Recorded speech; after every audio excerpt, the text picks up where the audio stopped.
Welcome to the World Shared Practice Forum. I'm Dr. Judith Palfrey, the Director of the Global Pediatrics Program at Boston Children's Hospital.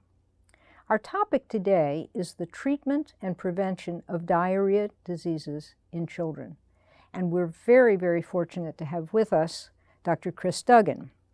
Dr. Duggan is the Medical Director of the Center for Advanced Intestinal Rehabilitation. He is also a Professor of Pediatrics and Nutrition at the Harvard Medical School and Professor of Nutrition at the Harvard School of Public Health.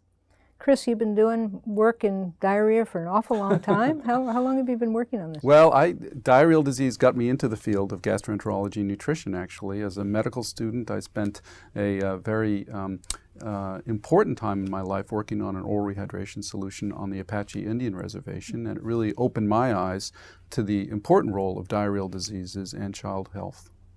Now, I just was looking at some statistics, and it looks as if diarrheal disease still causes somewhere between 10 and 15% of childhood deaths around the world. Is that right? It's unbelievable how common diarrheal disease is and how commonly child death is related to diarrheal disease. Diarrhea causes more childhood deaths than AIDS, tuberculosis, and malaria combined, which is an amazing fact that many people don't know. Now, the good news is that deaths due to diarrheal disease have been declining for many years now. Several years ago, the total numbers of childhood deaths due to diarrheal disease was about 3 million, and now it's less than 750,000. So there have been important improvements in how we manage children with diarrhea to reduce their chances of dying. So are these deaths, happening in all the places around the world in the same rates, or are there differences around the world? There's huge disparities between when and where children die from diarrheal diseases, and it also matters where within a certain country you live and whether you're a boy or a girl. Sadly, girls have higher rates of death due to diarrheal diseases as they do to other causes of death, unfortunately.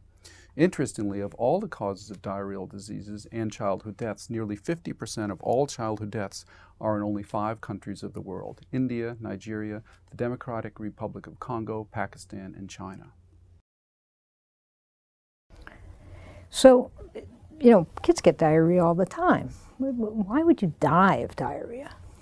Well, in settings where resources are poor or adequate medical care is not available, children can die from the acute episodes of diarrhea because of electrolyte imbalances and dehydration or hypovolemic shock. More chronic causes of death due to diarrheal disease are related to the interaction between undernutrition and chronic diarrhea or persistent diarrhea. Those children won't die of an acute dehydration, but will die of their infectious complications of undernutrition. So we'll get back to that a little bit later, but tell us now, you've worked on oral rehydration interventions. Sure. You have some ideas about what to do when you have a deathly ill child. Tell us a little bit about that. Well, the beauty of oral rehydration solution is that it's an incredibly simple and straightforward public health intervention. Regardless of the age of the child, the age of the adult for that matter, the etiology of the diarrheal disease, oral rehydration solutions can effectively treat dehydration and prevent dehydration in almost all causes of diarrheal disease. So that's one of the major public health advantages. If you have a simple solution that's widely available and widely used, you can prevent many of the deaths due to dehydration. So tell us a little bit about the history. How did this come about? How did we learn it? Because, I think if you get diarrhea, you put an IV in, right? Right. Well, the history of the development of oral rehydration solution is fascinating because unlike many of the high-tech solutions in medicine, which we think of as emanating from academic medical centers in our country or in Europe, oral rehydration solutions first were developed in the areas of the world where cholera and other diarrheal diseases were killing vast numbers of people. And those included areas of India, in Calcutta specifically, and what is now Dhaka, Bangladesh. Those academic medical centers took observations that people made in both animal models and at the bedside and designed oral fluids that would adequately replenish water and electrolytes for severe diarrhea. Can you tell us a little bit about the most effective way to treat diarrhea? Well, I mentioned earlier that one of the beauties of oral rehydration solution is its simplicity. And part of the simplicity in management of a child with acute diarrhea and dehydration is that with very well-known parameters, you can assess whether that child has mild, moderate, or severe dehydration.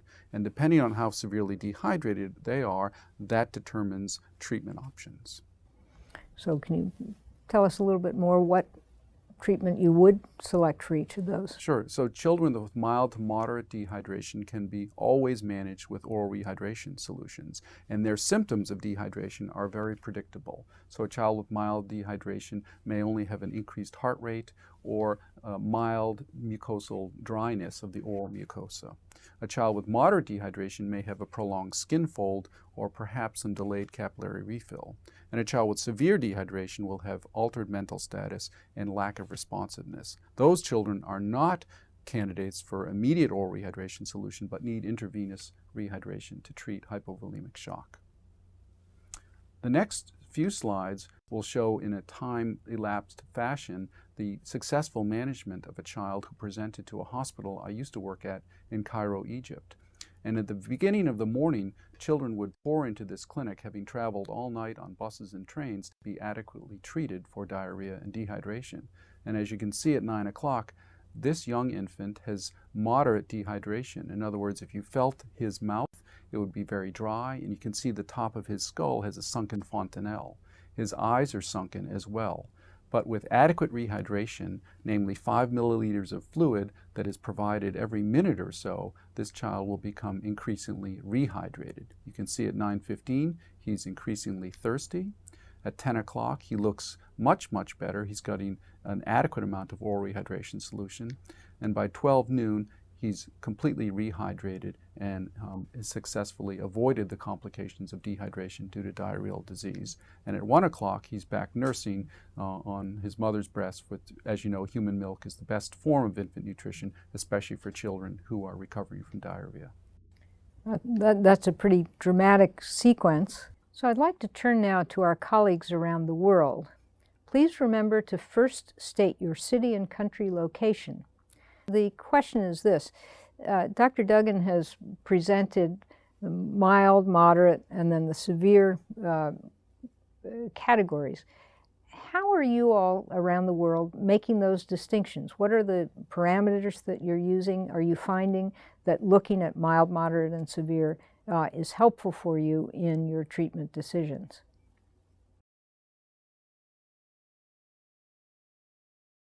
Now, you keep talking about this ORS solution. What is it? How is it made? How do I get hold of it if I'm a physician at the bedside? Tell us a little bit more about this. Well, oral rehydration, as I mentioned earlier, was designed in areas of the world where cholera was an important cause of deaths due to diarrhea. And as such, the original solutions had the same amount of sodium that were included in lost sodium due to cholera stools. And so there was always this principle of matching the sodium and water content that's lost through diarrhea with what's taken in from oral rehydration solutions. And what if I can't measure the electrolytes? What if I'm in a situation where I just don't have that? Well, most people are in actually that situation, and not only can they not measure stool electrolytes, but they can't measure the child's electrolytes. But again, many, many studies have shown that oral rehydration solution, properly administered, successfully corrects hyponatremia and hypernatremia. The newer solutions, however, have a slightly reduced amount of sodium, but therefore reduce the osmolarity of the solutions and seem to work better to improve rehydration and have less vomiting. Now, don't you need some sugar? You do. So what you're pointing out is the important factor of sodium glucose transport at the level of the epithelial cell. So as you see here, the concentration of sodium in the stool output in 3 general types of diarrheal disease: cholera on the left, enterotoxigenic E. coli in the middle, and rotavirus diarrhea on the right. And on the black bar, you can see concentration of sodium milliequivalents per liter, and the yellow bar looks at stool output in cc's per kilo per 8 hours. And you can see a general trend where sodium concentration and stool output generally correlate together. And this is an important take-home message of gastrointestinal physiology. In other words, where sodium goes, water is sure to follow. taken at the level of the epithelial cell, you can see that sodium and glucose get co-transported from the lumen of the gastrointestinal tract into the epithelial cell, and from there, sodium is inserted into the blood vessel by sodium-potassium ATPase. Sodium therefore goes from the lumen of the gut through the enterocyte into the bloodstream, and water follows both through the enterocyte and between the enterocytes. The interesting thing about sodium-glucose co-transport is that's not the only mechanism through which sodium can be co-transported through the epithelial cells. There are sodium amino acid-based co-transporters that also effectively transport sodium from the lumen of the gut into the bloodstream. So are those amino acids included in the ORS? Standard ORS only includes sodium and glucose as the major co-trans molecules. But any of these new ones have? Some of the new ones have included some amino acids, but it's important that the total osmolarity of the solution still be maintained, that it's not a hypertonic solution. So since the ORS is coming through the GI tract, are we at a little bit more safety margin in terms of getting brain swelling and that type of thing? Oh, absolutely. One of the major advantages of oral rehydration solution is that unlike intravenous fluids, which can be given at too rapid a rate and lead to edema or overhydration, oral rehydration solutions are therefore more physiologic when they're administered. But you have said to us that there's a situation where the child is so lethargic and really just cannot take by mouth that we need to go to IV. What do we do then? Where do we go with that? Oh, absolutely. Intravenous rehydration is clearly of critical importance when you have a child with hypovolemic shock. The beauty of ORS is that many children, if they are treated early, for instance at home before they seek medical attention, some of that severe dehydration can perhaps be averted. Now, we see these lovely little packets of ORS.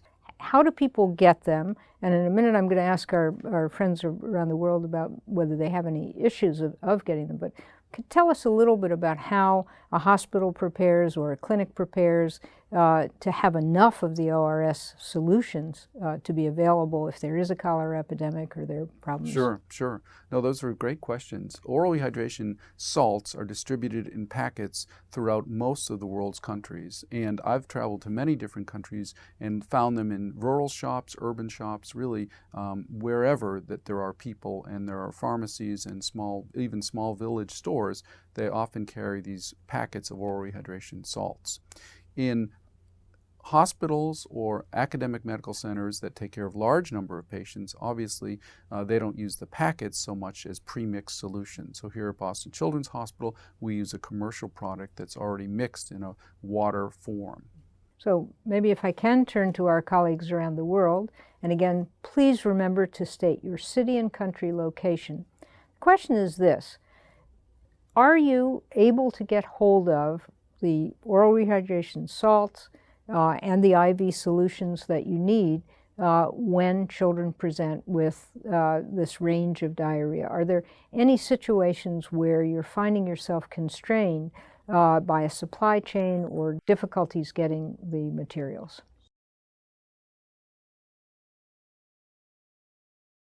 Let's just change gear a little bit. You now have a child who's been treated. They're doing a little bit better. When do you start feeding them, and how do you get the continued feed going? Treatment for diarrheal disease, although we've to this point talked more about oral rehydration solution, really does include both continued nutritional management of the child while you're rehydrating them. For many years in the 1950s and 60s, prolonged gut rest was the recommended therapy for children with diarrheal diseases. And that's a natural response because indeed, if you starve a child with diarrhea, they will have less stool output. But the health of their enterocytes will suffer. When you make a child NPO or nil per os, they have enterocyte atrophy and their absorptive capacity is worsened. So for the past 15 or 20 years, we have strongly recommended continued feeding during diarrheal disease. So as soon as a child is rehydrated, they should be resumed with breast milk or their usual diet that they had before they were sick with diarrhea. Or when I was training, it was the BRAT diet, right? Yes. The bananas, rice cereal, applesauce, and tea. Anything to that, or is there something else that you recommend now? Well, the BRAT diet is in fact lacking in several important nutrients. There's inadequate protein, inadequate fat, and low amounts of vitamin D and A. So it's not a good diet to recommend for a prolonged period of time.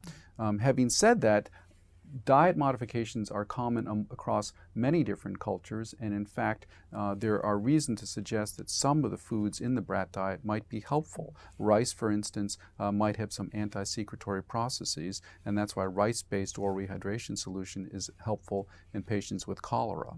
But I think physicians and caretakers do a disservice to their children when they overly restrict dietary intake. A child should be encouraged to eat more when they're recovering from diarrheal disease to prevent untoward nutritional consequences. And then what about probiotics? Are we pushing the yogurt and things of this sort? The probiotic literature is a very interesting one, and there are some among us who feel that probiotics supplementation with acute diarrhea does reduce the duration of diarrhea. However, if you look at the difference in diarrheal duration, it's about on the order of a half a day or perhaps a day of illness, which is somewhat marginal. If you compare the cost of probiotics with the effect, it's not clear to me at least that this is an important intervention. And you mentioned, getting the child back onto breastfeeding, but what about the situations where they're no longer breastfeeding, but, is there a time to introduce the dairy products, any time to hold off on that? Sure. The literature concerning both the combination of lactose-containing foods as well as foods with cow's milk protein is pretty clear-cut. One concern was that children with prolonged diarrhea would have persistent lactose malabsorption.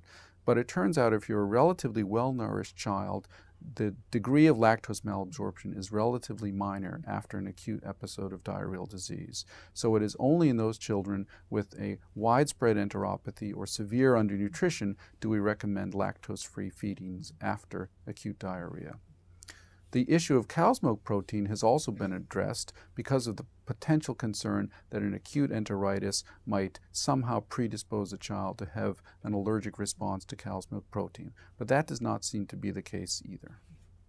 Well, now, we've talked a lot about the various kinds of feeding. I'd love to turn back to our colleagues and have them please remember to state their city and country location. Tell us a little bit about what you do in your practice in terms of getting children back onto their regular diet, if they're diets, intermediate diets that you go to, and when you try to get them back onto their regular feedings.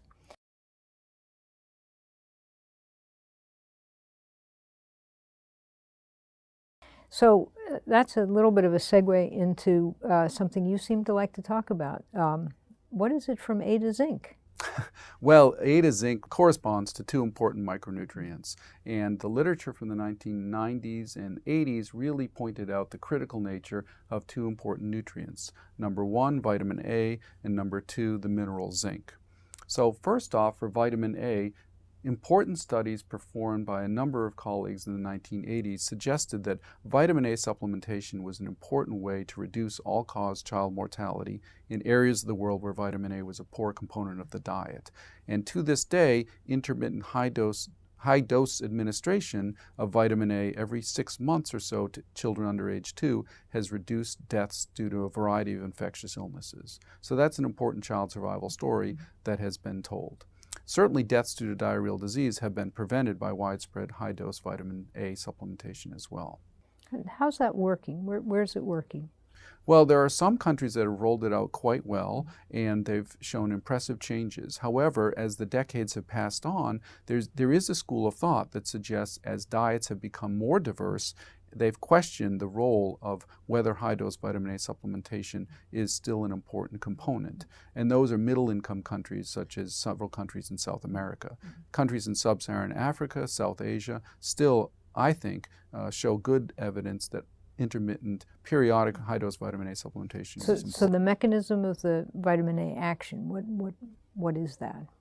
Well, vitamin A is an important nutrient to maintained intestinal and other epithelial cell lining. So one school of thought is that vitamin A deficient animals or children might have increased permeability and therefore are more susceptible to infectious gastroenteritis as well as respiratory infections. And then zinc, where's it working? Tell us that's. Well, zinc is also a critical nutrient for both mucosal immune factors and systemic immunity. And again, in areas of the world where zinc components of the diet are not high in bioavailability, children with low zinc stores don't grow as well, they have stunting, and they have higher rates of pneumonia and diarrheal diseases. Now, unlike vitamin A, high-dose zinc supplementation is toxic. High-dose vitamin A is stored in the liver and can be distributed to the body as time goes on over the months after dosage. But zinc actually has to be given pretty regularly on a daily basis. So that's hampered the public health's ability to distribute zinc in an effective way outside of capsules. Okay. Well, again, around the world, please remember to state your city and location. Be very interested to learn whether you have programs in vitamin A and zinc supplementation and how you're finding them working out.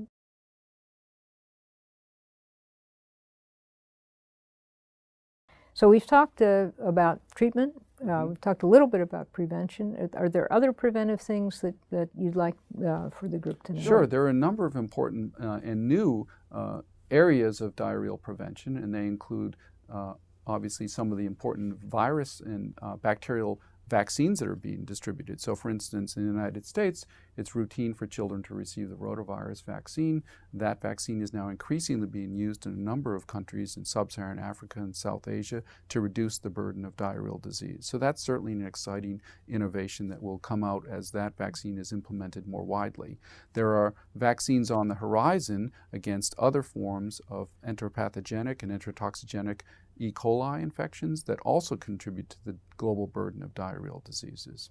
But even before those vaccines are implemented and brought out, there are important nutritional and child health interventions that we can make. Perhaps the strongest one is encouraging exclusive breastfeeding for the first 6 months of life.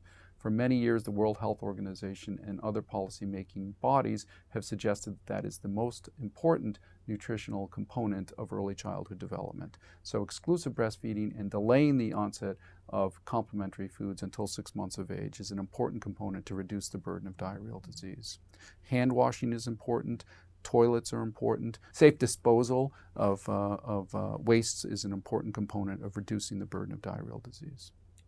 So in your experience, what are some of the management challenges or even management mistakes that, you'd like to kind of point out to people? Sure. Well, one of the fundamental aspects of accurate and adequate care for a child with dehydration is shown in this slide. And it's an important component that strict and accurate ins and outs are measured. So on the right, you can see a child who's lying in a cholera cot. And these are, as the name implies, designed for children with high rates of purging. And all of the stool output is measured in a bucket, as shown in the left. And by measuring exactly how much stool output comes out, the physicians and nurses taking care of that child can accurately provide exactly that amount of fluid to replenish the child and treat, as you can see, the severe dehydration that's occurring in this child. So accurate measures of ins and outs is really a cornerstone of successful therapy. Mm-hmm. The adequacy of urine and tissue perfusion is key to how appropriate and how adequate rehydration has taken place.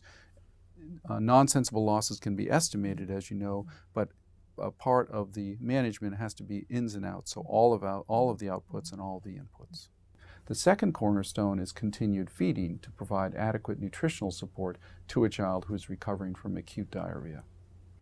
So oftentimes if we're in the throes of let's say a rotavirus or a cholera epidemic, there are just so many children coming to the clinic or coming to the hospital. Sure. Any tricks in terms of how to manage large numbers of children with these kind of problems? Sure. Well, the principles of medical triage occur and can be applied in those situations just as they are on the battlefield. And so you need to take advantage and take great care of identifying those children who have severe dehydration, very quickly plug them into intravenous rehydration routes. Those children with less severe dehydration can be managed as outpatients with oral rehydration solutions. One of the beauties of oral rehydration solutions is that mothers and fathers can be taught how to administer this fluid at home and prevent need for admission. You've worked a lot with children with HIV. Tell us about what happens when you have a child with HIV who then has a diarrhea episode like this. Sure. Well, those children can be, as you can imagine, quite challenging to manage because children with HIV infection are at risk of developing not just acute diarrhea, but persistent diarrhea. And persistent diarrhea can cycle through with undernutrition. Turns out that undernutrition is a huge risk factor for childhood death due to diarrheal diseases. So with HIV infection and diffuse enteropathy due to HIV infection and or chronic gastrointestinal infections, the management is very important to do quite well. Many of those children require inpatient hospitalization. They need treatment of intercurrent infections. They need to make sure that appropriate antiviral therapy is on board, and they need appropriate and important nutritional supplementation to get them through their infection. So one last one. Talk to us a little bit more about the treatment of the children who have persistent diarrhea. Sure. Who are they? How do they get identified, and then how do we treat them? Yes. So persistent diarrhea has been defined by the World Health Organization as diarrhea that lasts for more than 14 days. And obviously, that's not a large number of children around the world. Most children recover from diarrheal disease between 3 and 7 days. But children with persistent diarrhea are at high risk of subsequent death, so they need to be highlighted as people who need extra attention. And with diarrhea that lasts for at least 14 days, you can imagine that because of anorexia, in other words, poor appetite, and chronic malabsorption, these are children at high risk of severe acute malnutrition, chronic malnutrition, and a variety of micronutrient deficiencies. So persistent diarrhea, the importance of nutritional management and providing adequate calories, protein, fat, all the specific micronutrients is of vital importance. And how many of those children actually have say a superinfection with an invasive bacteria of some sort? They can have bacterial infections. Cryptosporidium is an important component of diarrheal disease that's persistent in nature. That's what recent studies have shown. Children with persistent diarrhea and malnutrition, as you know, can also succumb to other non-gastrointestinal infections, whether it's complicated by pneumonia or malaria in those areas of the world where malaria is endemic. So all physicians and nurses taking care of children with persistent diarrhea need to be tuned into all those possibilities. So thank you, Dr. Duggan. This has been a wonderful review of the treatment and the prevention of this incredibly important problem, which is diarrhea in children around the world. Thanks so much. Thank you.